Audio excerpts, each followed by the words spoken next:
మీరు ఎట్లయితే కష్టపడి మన ఎమ్మెల్యే గారిని 48,000 మెజారిటీ తోటి గెలిపించారో అంతకంటే ఎక్కువ నేను గాని ఎమ్మెల్యే గారిని కష్టపడి మిమ్మల్ని అందరినీ గెలిపిస్తాం. నేను ఒకటే చెప్పేది, నా ట్రిగ్గర్ అయినా టార్గెట్ అయినా దయాకర్ రావు, బీఆర్ఎస్ పార్టీ. నువ్వు ఎంతో మందిని కోవిడ్ లో పోషిస్తున్నావు, ఎంతో మందిని గ్రూపిజం చేపిస్తున్నావు, ఎంతో మంది తోటి చెడు ప్రచారం అనేది చేపిస్తున్నావు. దయాకర్ రావు గారు, నేను చెప్పేది నీకు ఒకటే, ఈ స్టేజ్ మీద నువ్వు అనుకున్నట్టుగా మేము పారిపోయే పిరికోళ్ళం కాదు.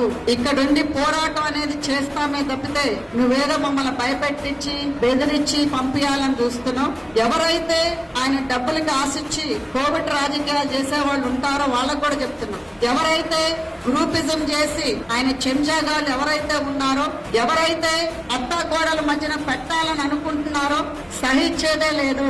తప్పకుండా ఎట్లయితే పోయినసారి వచ్చిన దగ్గర నుంచి ఇప్పుడు 2 years అవుతుంది, జూన్ నుంచి 2 years లో ఎట్లయితే పోరాడి చేశామో అసలైన రాజకీయం నువ్వు చూడలేదు. ఇప్పుడే చెప్పారు జాన్సమ్మలో 2-3 రకాలు ఉన్నాయని. 3వ రకం చూస్తే నువ్వు తప్పకుండా రాజకీయ జీవితానికి మాత్రం పర్మనెంట్ గా పర్వతగిరిలో కూర్చోవాల్సిందే అని చెప్తున్నా ఈ స్టేజ్ మీద.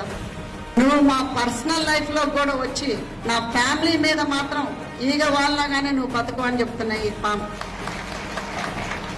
అది ఎవరైనా సరే, ఉన్నోడైనా సరే, పనోడైనా సరే, పనోడు నుంచి 11 వరకు, ఇంటోడి వరకు కూడా ఇది వార్నింగ్ చెప్తున్నా. ఈ స్టేజ్ మీద ఎవడైనా అడ్డొస్తే మాత్రం ఊపుకునేది లేదు.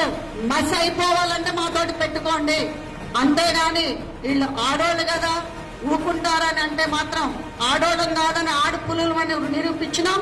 ఈసారి అగ్నిగుండాలని నిరూపిస్తాం. రాసి పెట్టుకోండి. పార్టీకి నష్టం చేసే పనులు చేస్తున్నారో తప్పకుండా వాళ్ళకి గుణపాఠం నేర్పిస్తాం, గుణపాఠం చూపిస్తాం కూడా, అది ఎట్లా ఉంటది అనేది.